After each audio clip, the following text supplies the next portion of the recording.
Hi guys, welcome to the first episode of the Timeless Noctale, the threefold chord series. This is the first episode, and today we have with us our amazing clients, Mr. and Mrs. Michael. Please, can we give them a round of applause? Ooh. Kindly introduce yourself to us, please. My name is Mrs. Rebecca Michael. And you, sir? Mr. Michael Dennis Michael. All right, thank you so much. You are a past client, and when we're thinking of this series, you were the first people that came to mind because of your, what I call it, the connection that you guys had, the relationship, the understanding, and the balance. So I'm going to be asking a few questions on different sections. So the first section we have is before the wedding, right? So we want to know a bit about you before the wedding. So the wedding is the wedding day. Before we got to that ceremony, a bit about you. So the first question, I think I'm going to be throwing the questions both ways. So you answer one and then your husband will answer two. So the first question is, how did you both meet and what was your first impression of each other? We met exactly 10 years ago. 10 years ago. Wow. Yes. We met 2015 through a mutual friend. Her name is Ramat Oluwatoyin. She's my classmate as at then. From classmate we became friends. Right. So along the line, he happened to be a childhood friend of Ramat. Yeah. So that was just it. I like your friend and all that. And from there, I was like, a bit of shakara now, women. It's normal. I was like, what does he do? And all that. She was like, give it a shot. You're not in a relationship, so at first it was just the distance. I was schooling in Abeokuta and he was in Lagos. So it was like a distance relationship. Yeah. So it was most of we talking on phone and getting to know each other and all that. So even before we met, I think I was more comfortable with him.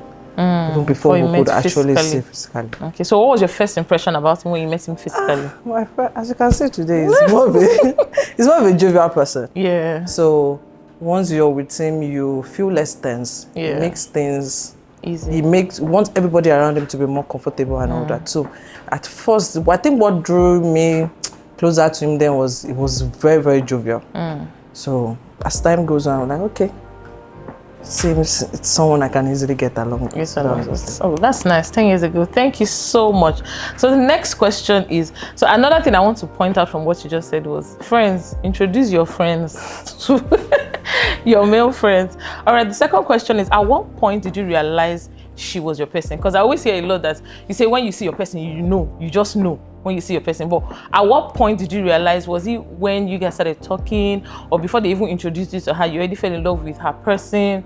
Or was it along the talking stage or in the dating phase? At what point did you realize that she was your person? Okay, at first, we started talking on the phone. We had this conversation on the phone for a very long time. Yeah. We started talking on the phone, like, it lasted for days and 2 weeks. So from then, I was like, okay, I think this is my person. Yeah, and I think it's time for me to at least go to the next level. To the next level to see her and all that. Okay, so that's what means it wasn't about the physical attraction at first. No, it was more of an intellectual attraction. Yes. Okay, so the next question is, what values or qualities attracted you to him? There are two things. One is a family-oriented person. He tends to put family first. And secondly, I would say he's a go-getter. During the, like I said, we met 10 years ago. So even before we got to the wedding phase and all that, he's kind of person that when he puts his mind out, okay, I really want to achieve this thing. I want to do this. He strives to make sure he gets his hands on it. And he's, like I said, it's family oriented. Putting family first was, I'm a kind of person that comes from a very close-knit family. Family are always there. So when you have someone that is family oriented, I'm like, okay. So that was just it. That's so good. All right, so the next question is, was there a proposal? If there was, tell us about it. How did it happen? How did you pop the question? There was no proposal. But I remember, he might not remember this, but these are part of the tiny little moments that I could place my... I remember after we talking on phone and all that, when we actually met. So I remember one day it was not even joking. it was serious. We were like, I want you to get pregnant. I was like, what kind of way of Proposal? He said, yes now. But now when you get pregnant, because then I was still in school. I was in my final year. And it was like, if you get pregnant now, your parents will not say anything. All those ones, they want you to go and do your ICANN and all that. They will tell you, okay, fine. So that was just his own way. But then I was like, no, I want to do my iCard. I want to do this because I was a broadcasting student. So I want to do this, I want to do that. So that was just his own way. So I was like, okay, I'll wait. Whenever you're ready, you come and meet me. So okay, so it was more like it was a not the typical proposal we know now, but like a traditional Igbo man, yes. All right, thank you. So the final question for this section is, what were your dreams and expectations before your wedding planning began? Like, what were the expectations you had? What were the dreams you had before planning your wedding? Like I said, we're both family. We share the same values and interest in that. All right. We're both family oriented. So we want something that, despite we having our own day, despite we having a memorable day, right, we wanted something that can involve our friends and family. We wanted them to share. That was just, we all pray our wedding to be a lifetime thing. Yeah. And it's usually, by God's grace, once in a lifetime. Yeah. So we want what we'll have family, we have family far and wide and all that. We want them to also be among yeah. So that was just what we were so much concerned about. So you're more particular about your friends and your family being involved in the events. Yes. All right. Mr. Duchi, over to you. Now, concerning the dreams and expectation, before the wedding, okay, like after we gave birth, parents were like, both parents from both sides anyway, were like, okay, when are we going to have the wedding? When is the wedding and all that? Also, am I ready? I was just telling all of them, no, I'm not ready yet. I'm not ready yet. Let's just chill.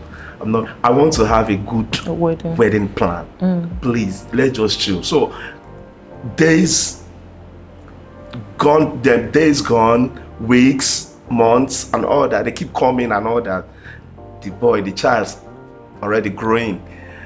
Keep asking that, what's up? When are we going to have this? When I just kept them telling them that we could just chill until I ready. So it was now that faithful 2021 that okay, I just have to like, okay, oh yeah, to me, please. Oh yeah. Well, I want to ask a question. Did COVID have any impact in that decision? Did COVID, because COVID happened in 2020. Yes. So did it have an impact in that decision? Yes, it did. Okay. So we were like, because all the time they were like, saying that this thing was like, we shouldn't, no party, yeah. And all that, no party things. So we were like, Benny, this is, I'm ready now. I don't know how you're going to do it. Yes, I told my parents already. You just call them and if we're going to just let them know that I'm ready. And they were like, okay, that we should just wait. And that was when we contacted Sheung. That was when Sheung came into the picture. Yeah. So after then Sheung now said, don't worry. I will discuss this with Tumi. Then we'll get a perfect timing and all that. Yeah. So the family we're already having the family gathering and all that, meeting and all that. Okay, how are we going to do and all that, and that was just it.